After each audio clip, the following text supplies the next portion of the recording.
You are listening to Level Up Your Gaming Podcast, Episode 17, Deep Dive on Player Types, Specialist, and Power Gamer. Today we talk about two types of player types from the book Robin's Law. Specifically, we focus on the Specialist and the Power Gamer. We discuss our experience with these types of players and how to manage and evolve your games around these types of players. If you'd like to participate in the discussion or leave us feedback, you can contact us at levelupyourgamingpodcast@gmail.com. Also, if you like the show, please subscribe, leave us a review, or tell a friend. Now sit back and enjoy the episode. Welcome into the Level Up Your Gaming Podcast. My name's Aaron, and across from me, he would always be Batman, or Iron Man, or a combination of the two if you let him. Jared. Aaron, I've got a problem. What's that problem, Jared? I'm a specialist. Yes, you are. You actually graduated a little bit from being the specialist, but for the most part, you're a specialist. I'm working on it, but the first step is admitting you have a problem. The first step is admitting you have a problem. Yes.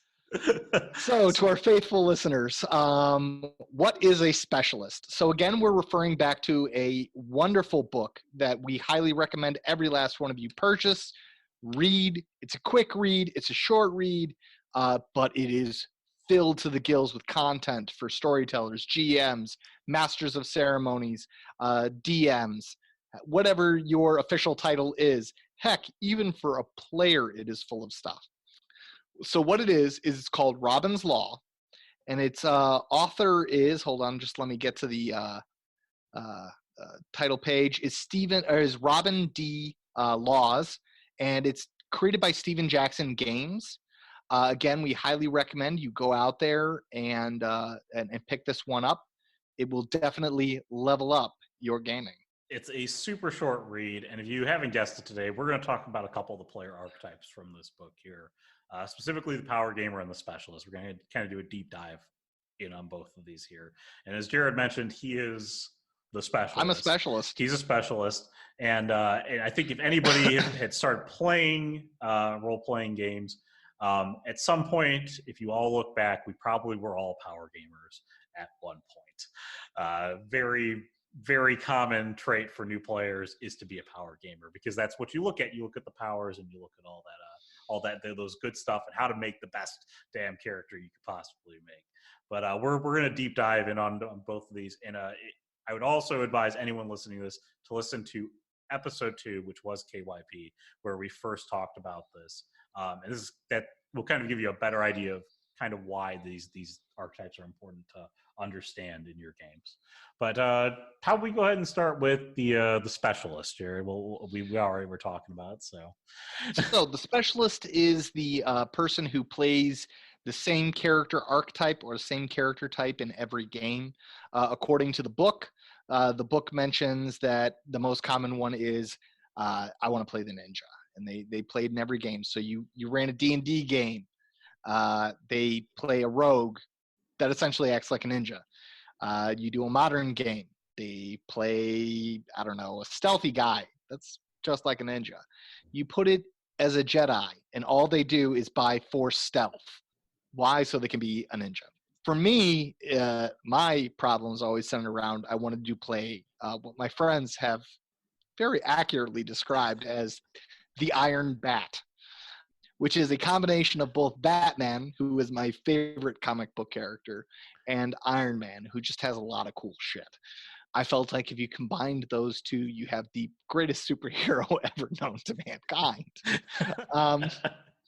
Notice Probably not wrong. Both of them insanely wealthy, which I'm working.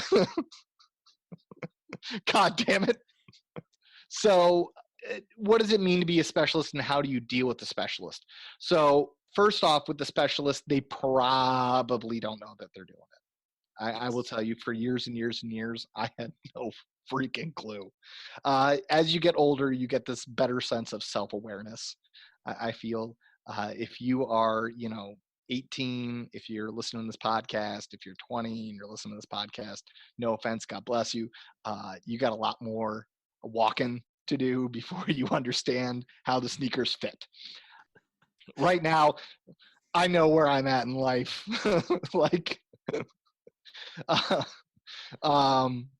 And I'm very comfortable with that, and you all too. Mhm. I'm sure if that you have an evolved sense of self, that you too will catch on. But your specialist probably doesn't know he's doing it. The first thing that I would do for the specialist is not technically a bad thing. It's kind of a hard thing for the storyteller to deal with because, like, man, he wants to play a ninja in every freaking game. And so you always are creating ninja like opportunities. If you're following our advice, you're creating ninja opportunities for him to ninjutsu. Some of your players, more advanced players or more mature players, are looking at them and saying, dude, he always plays the ninjas. We're kind of sick of watching him ninja the hell around. And that's understandable. But you kind of have to defend your specialist. Like, guys, I understand, but that's his thing. That's what he does. It's how he Like, derives fun from the game. exactly. And fire right back at him. I'd look at another person and be like, yes, but you are what's called the casual gamer, and how you derive fun is X, Y, and Z. So don't be harking on how he derives fun.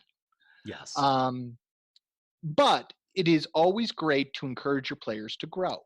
I myself have really had a fantastic opportunity to grow as a player under Aaron, who has always encouraged me, supported me, and helped me through that process. So, for example, the reason that I am probably not such a great player is because I spend the majority of my time storytelling. It is Yes. what I'm passionate about. Here's the thing. I don't want another seat. I like the storyteller seat. I'm very comfortable in that seat. It's a great seat. I love it, and I love crafting and creating and building. Um, that's why I'm a little bit not so mature as a player. Yes. See, when you too hit 34, you will admit that you're not that mature at things.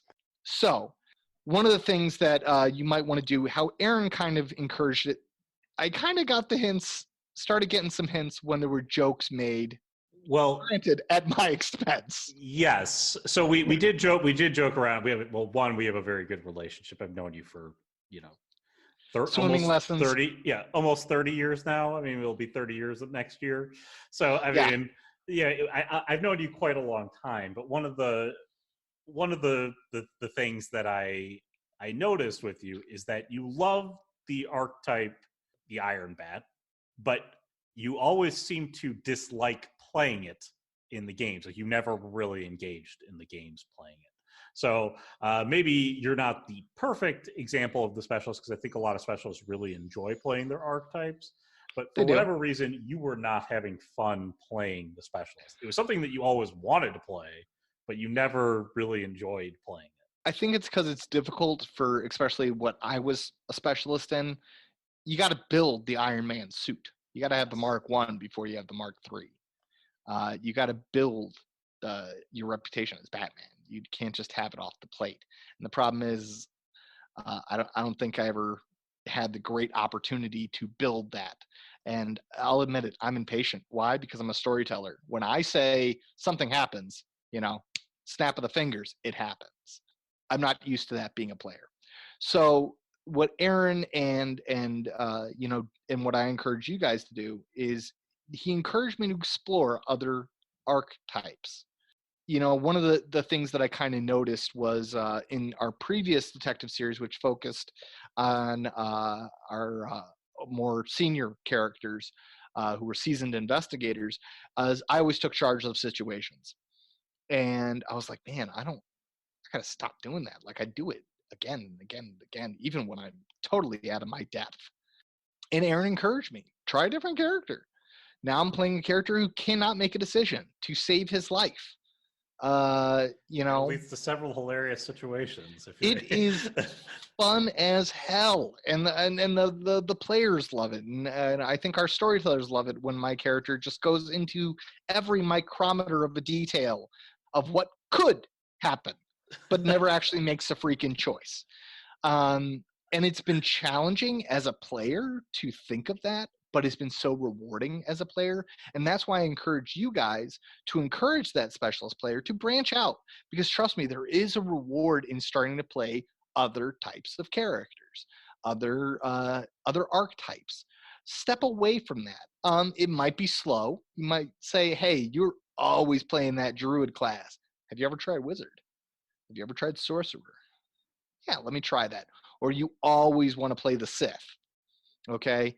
I worked with one player who notoriously, over years and years and years, all he wanted to do was betray the group. That's all he wanted to do. Like, he was a specialist in, like, all I want to do is get you all killed and me to be the reason. That kind of specialist, not great. Let's encourage him. You know, if it's a harmless character or archetype, and, you know, maybe let it go, but just give a little push, give a little encouragement.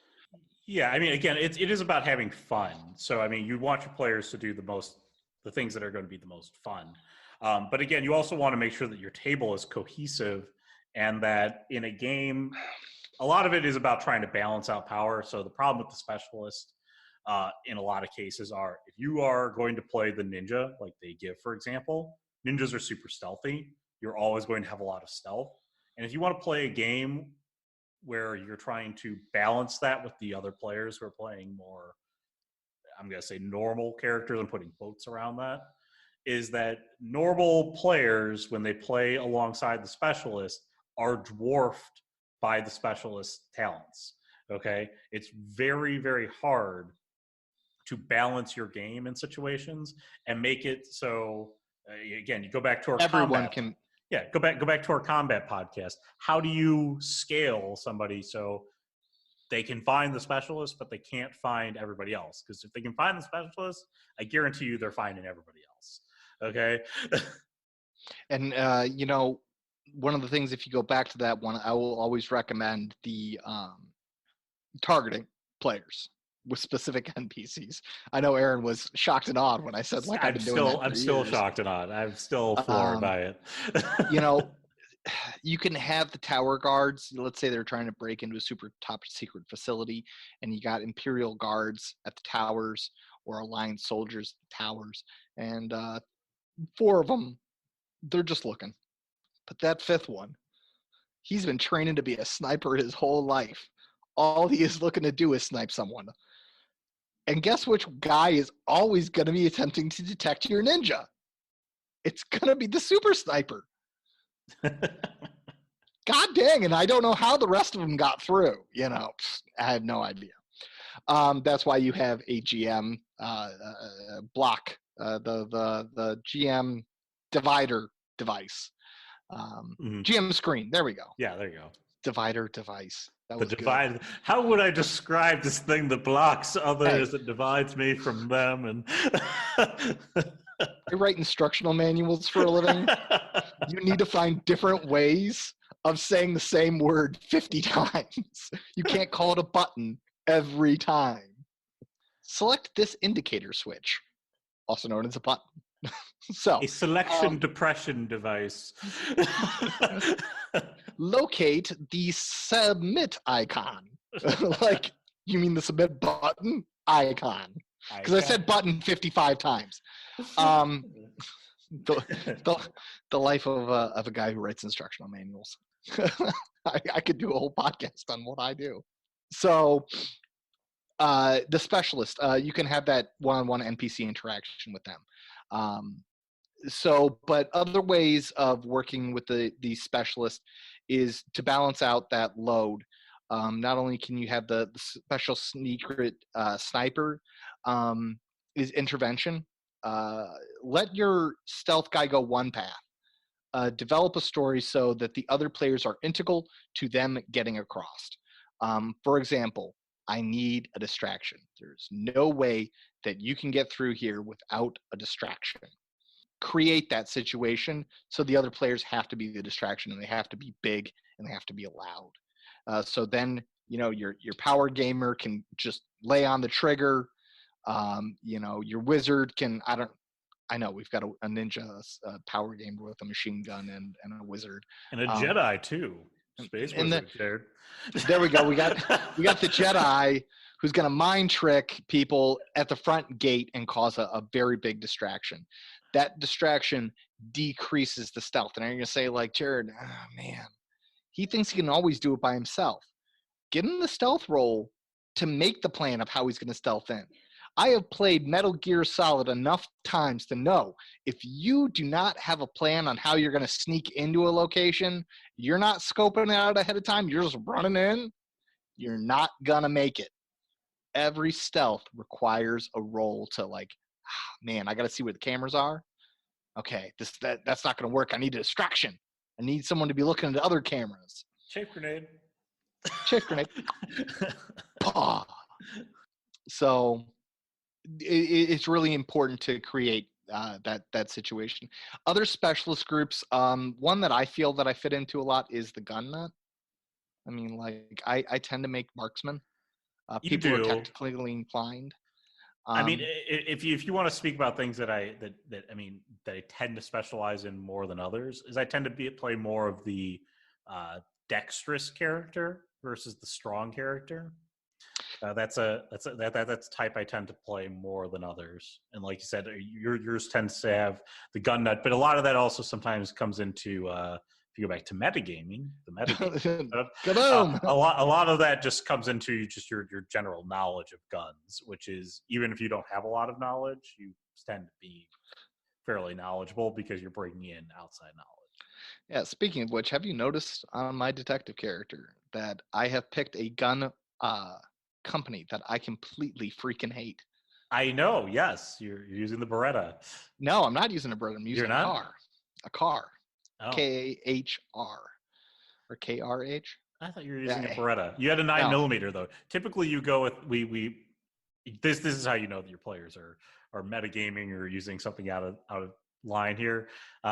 If you're in a modern game and your players are playing with more than a 9mm, your players are probably not within the scope of the game. We used to always play like, why do we always have Desert Eagles? I don't know, because they did the most damage. That's why we had the Desert Eagles. It wasn't because Desert Eagles are practical in any way, shape, or form. Nope, it's because they 6 damage dice. That's why, baby. That's right. That's why. D&E. It doesn't matter that they're 4.6 pounds barrel heavy. Which actually brings me into an interesting segue that kind of brings us into the power gamer. The power gamer, isn't that fun? It's almost like we planned this. So what is a power gamer according to Robbins' law? A power gamer is someone who does not really look at their character as a functional human being, as more rather a collection of dots that are meant to get more dots. To quote Robbins' law, and it's a fantastic quote, they collect superpowers in order, or they maximize superpowers in order to collect more superpowers. They are the person we've both interacted with. One player, we'll call him Dan.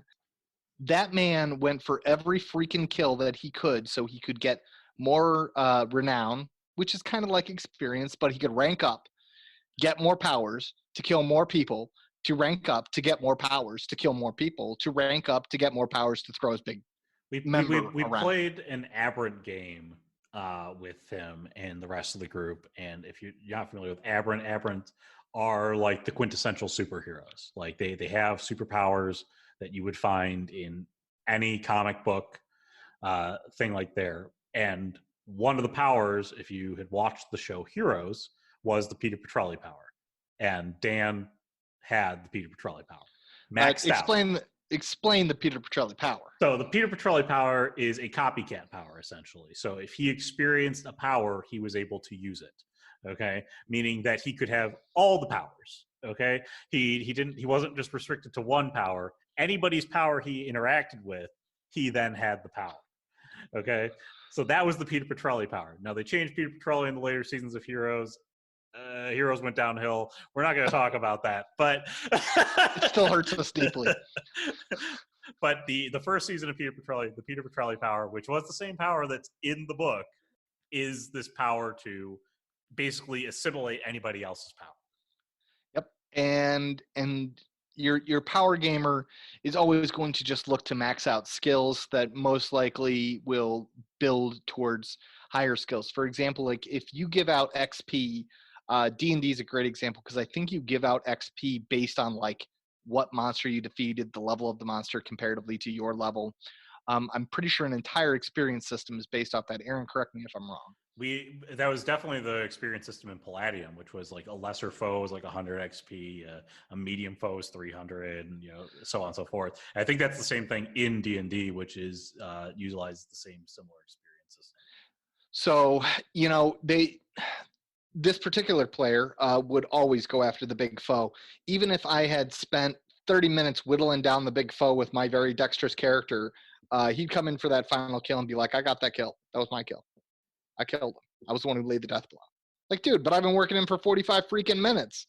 Came in and like bashed him on the back of the head with a chair. Like, well, I got it. It's my kill. Oh, I got it. So what did he focus on? He focused on getting more experience, getting more everything, so why he could maximize that power. In D&D, he always played the warrior, which could maximize his kill potential, so he could get the most amount of experience, so he could start ranking up that character. Power gamers, again, Aaron said it best. Everyone goes through that phase, especially when you're first starting off in role playing. So if you're welcoming a new person into the group who's never played before, be aware of that situation, of that scenario. They're going to be a power gamer. It's almost guaranteed that they're going to be a power gamer. And unless you have a very, very passive person, they're probably going to be a power gamer, because the first thing that they're going to want to know, if they've never done anything else and they have an interest in the system, is they're going to say, what powers do I get? What cool stuff can I do? Okay. What makes this character unique? And they're going to quickly realize that by having very high constitution, I have a lot of HP, and by having very high wisdom, my intelligence modifier goes up, and I can cast spells out the ass, and I can deal buttloads of damage, or so on and so forth. So especially if you play like D&D and you generate a character, if you let them place their dots where they want to place them, they're going to place them exactly how they rank up to make them the most effective killing machine possible, or the most effective, damn wizard that you could have, or the most effective. I mean, you're rarely going to have a power gamer who wants to be the diplomat, but it'd be a killing machine diplomat. So, like, I mean, it'd be he slays negotiations. We put him in a room with somebody, they're crying in 45 minutes. So, the power gamer is also looking for their time in the sun. Again, it's hard to balance out your other players when you have a particular power gamer who is only focused in getting to that next level. You will find it difficulty to balance. One of the things is to ensure that there's no and this is why I really have a passion for White Wolf. I feel like they give out experience for the right reasons, for being there, for playing in character, and for what did you learn over the evening. It's not how many goblins did you freaking slay. Like, that doesn't make you it makes you a more experienced killer, but if I'm playing a wizard, that just stunk. And it's very easy for us to get wrapped up in just combat. So if you have those wizards, make sure those wizard opportunities are available. Make sure that the Jedi, who's the guy who plays the Jedi negotiator, make sure he has those opportunities available also to gain XP. And that will help you kind of power balance as you deal with the power gamer. Again, welcome them to other things like, and this is hard. I won't say that it's easy during the experience giving time. There are some times that you gotta not give experience for things that they really weren't doing. In the power gamer, it's very, very common that they will not be actually playing their character. You will look at their character background. Their character background will be like, he was an orphan and took care of flowers and did all this. And all they care about is slaying the next goblin. Like, dude, where's your character? Who is he? Why does he only care about? I thought he cared about flowers and gardening. The goblins destroyed the flowers, Jared. It's a revenge plot. And if they want to change their character history like that, like don't let that spin. Remove that experience from their pool, and they might ask why, and you might look at them and be like, you didn't play out your character tonight. Tonight, all you did was bash goblins in the head. I gave you a pretty bed of posies that needed arranging, and you completely freaking ignored them. It should have brought you back to your orphanage days. It might be a conversation after game. It might be a conversation before game. It's gonna be the power gamer is very difficult to deal with because they're in the mode of This is a game. This is how I win. I win by having the most amount of dots. If I have the most amount of, and you got to tell them it's not about that. It's about the story. It's about the journey. It's about being here with your friends and playing with your friends in the moments of hilarity and the moments of fun. Again, it's very important to make sure that you eventually grow any player that starts as a power gamer or any brand new player into a experienced player. Again, this is not necessarily why our podcast is just for GMs. It's about player growth too. Understanding why your GMs are doing certain things, if you listen to this podcast, will help you understand how you as a player can grow to assist your GM in telling better stories as well. Okay. Exactly, because it's a group effort. It's a group effort. So with your power gamers, and if you feel that you are a power gamer, uh, who cares about dice? Who cares if your character isn't very good at one thing? It's about being with your friends and having a good time and enjoying the evening. And especially when you get a great story, and because it's very funny. I'm very open about my gaming. I'm open about it at work and with people I don't know, because I've hit the age where the only people that I really give a care about how they think of me are my family and my friends, my close friends and my family. Um, you know, that's it. My wife, my ma, my brother, my aunt. That's granted. My house is my family is very small. um, oh, it's but and my friends, and so I'm very open about it. I'm not quite sure where I was taking that train. I think that you were trying to get it to the point that take it within yourself to grow. So when you tell the stories about what you do, you're telling people about the fun that you're having with your stories that you're experiencing, and not like, oh yeah, I play the game and I murder a bunch of dudes while I play the Yes. game. Oh no, I realized the point I was trying to make. When many people ask me what is it like, I say it's like watching a movie, but I get to choose how the movie ends. Oh yeah, Uh, that's pretty accurate. um, as a player, I'm in the movie. I get to choose how I act in the movie. I get to choose how the character acts in the movie, and it's great. Think of it that way if you feel like yourself as a power gamer. This is a movie, and you're making that movie, and you're building that movie. No one cares whether or not who got the most amount of kills in, I don't know, Black Hawk Down. No, we cared about the characters that we were most tied to and connected with, and we understood, and we felt their actions, we felt their emotions. So if you're feeling that power game, like, oh man, I'm listening to this podcast and shoot, I might be a power gamer. Cool. Welcome to the world. We all we all grow. And it's really one of the major differences that make, that level us up as gamers is growing, is growing as a gamer. So power gaming, how do I let go of all that stuff? I love Mortals. Love it. I'm Aaron, you love it too. I do. It's a lot of fun because there are no powers that I'm trying to get. No. And and the lethality of it is very scary. So if you're dealing in the world of supernatural and you guys are a bunch of humans, it's really scary. It's really scary. There's a bunch of reasons why I love it. And that's one of it, is that it's really scary. The other thing that I really like about it is that we don't know anything about the supernatural. And the other thing that I like about it is that you know, you are playing we're playing fundamentally good people. Okay, just like people who feel like they need to be the hero for the sake of saving the world because they see the other side of the mirror. Like they've taken a glimpse on the other side, and they're trying to protect you from the other side. And that was kind of how I felt when we did the original Investigator game overall. And I never played that game. I think the best thing about it was when we created those characters.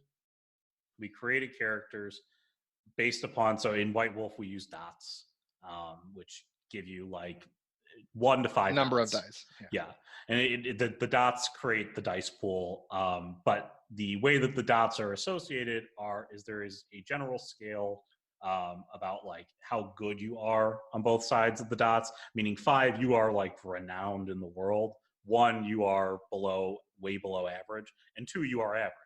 So if you have a 3 or a 4 and a dot, like, yes, your dice pool goes up, but you may not fit the description that matches those dots there. And I think that we did a really good job when we did those characters of saying we only want to be as accomplished as the dots say we are. Yep. And that brings me to my final point about how to deal with the power gamer. If you were concerned about that conversation about taking away XP, there's one conversation that is not very hard. It's how it's spending it. So when you have that power gamer that his only goal is to get more dots in something, when they try to, we have a house rule, that expenditures are done at the beginning of the night.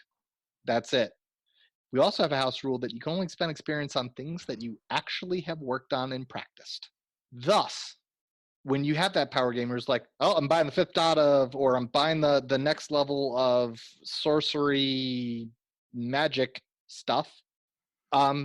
Sorry, you haven't been practicing your sorcery. You've been too busy blowing up goblins. Do you want to increase your lightning bolt? You can increase your lightning bolt. Well, my lightning bolt's already maxed. That sucks because that's all you've been practicing is how to blow up a goblin with a lightning bolt. Controlling how your players spend their experience is fantastic. It's a great tool. Not many people are going to argue on it because it's the truth. If you don't practice something, you don't become better at it just because I have numerous XP on it. I mean, for example, in our detective series, Aaron, how much XP did you have at the end of the game unused? Oh, I probably had about 20. Brian had over 100. I don't think he spent any XP. But that was because he was playing a stubborn cuss who refused to learn anything.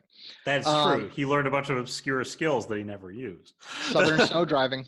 Yes. Southern snow driving. So controlling how players, hey, if you didn't practice it, you can't buy a skill in it.